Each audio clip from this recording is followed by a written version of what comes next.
ভাটিবেলা প্ৰায় 2:45 চিপি ছাৰ ডাঙৰে মোক চাই ক'লে, বিক্ৰম ভাই, আজি মই তোমাক একো দিব নোৱাৰো, তোমাৰ পৰাও মোক একো নালাগে, কিন্তু তোমাক এজন ভাল কন্ট্ৰেক্টৰ হৈ থকাটোই মই বিচাৰিছো। কাৰাগাৰখনো এখনি পৰিয়াল, য'ত আছে হাঁহি কান্দো, দুখ বেদনা, খেলা ধূলা, মৰম, সন্মানেৰে পৰিপূৰ্ণ দৃষ্টিগোচৰ নোহোৱা কাৰাগাৰ, য'ত আমি সকলোৱে একেলগে খোৱা লোৱা কৰোঁ।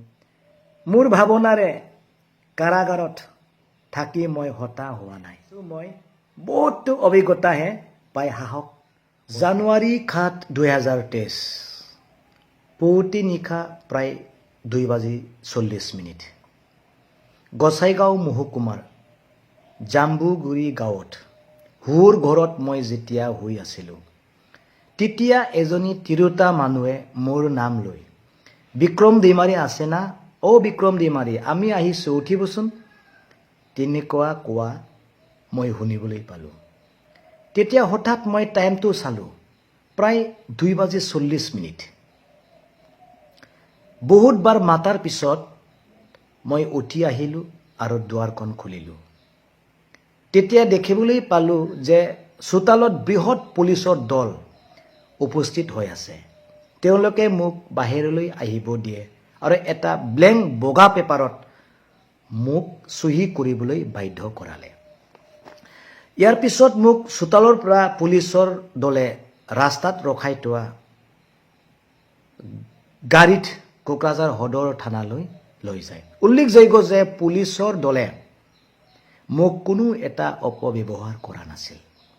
কোকৰাঝাৰ সদৰ থানালৈ ৰাতিপুৱা প্ৰায় 5 বজাত পালোগৈ।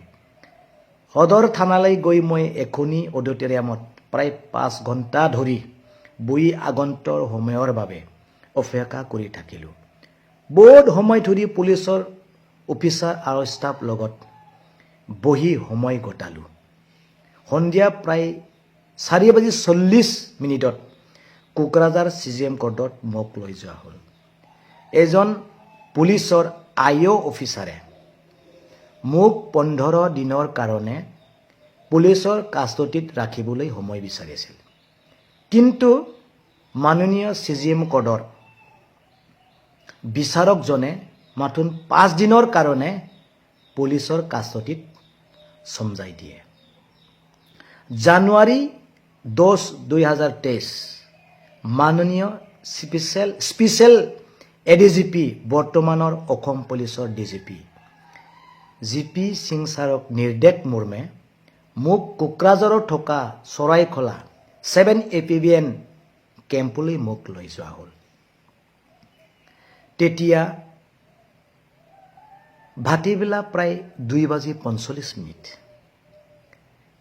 চিপি ছাৰ ডাঙৰে মোক চাই ক'লে, বিক্ৰম ভাই, আজি মই তোমাক একো দিব নোৱাৰো, তোমাৰ পৰাও মোক একো নালাগে, কিন্তু তোমাক এজন ভাল কন্ট্ৰেক্টৰ হৈ থকাটোই মই বিচাৰিছো।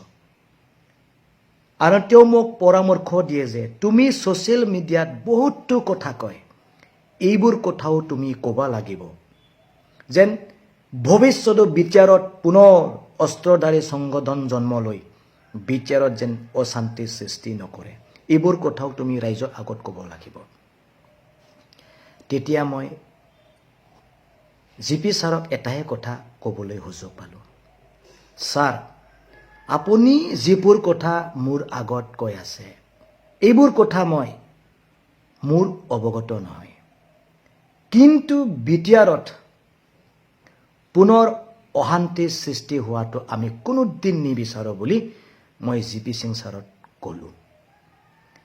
GP সিং ছাৰে মোৰ কথা শুনি বাহিৰলৈ ওলাই যায় আৰু মোকো যাবলৈ দিয়ে। উল্লেখযোগ্য যে মাননীয় DGP GP সিং ছাৰক লগ পোৱাটো মোৰ প্ৰথমবাৰৰ কাৰণে নহয়, এইটো দ্বিতীয়বাৰৰ কাৰণে, কিয়নো যোৱা 2022 চনৰ জুনৰ 6 তাৰিখ GP সিং ছাৰে মোক কিবা এটা বিশেষ কাৰণৰ কথা পাতিবৰ কাৰণে Guwahati head head of police কোৱাৰ্টাৰত মোক মাতিছিল।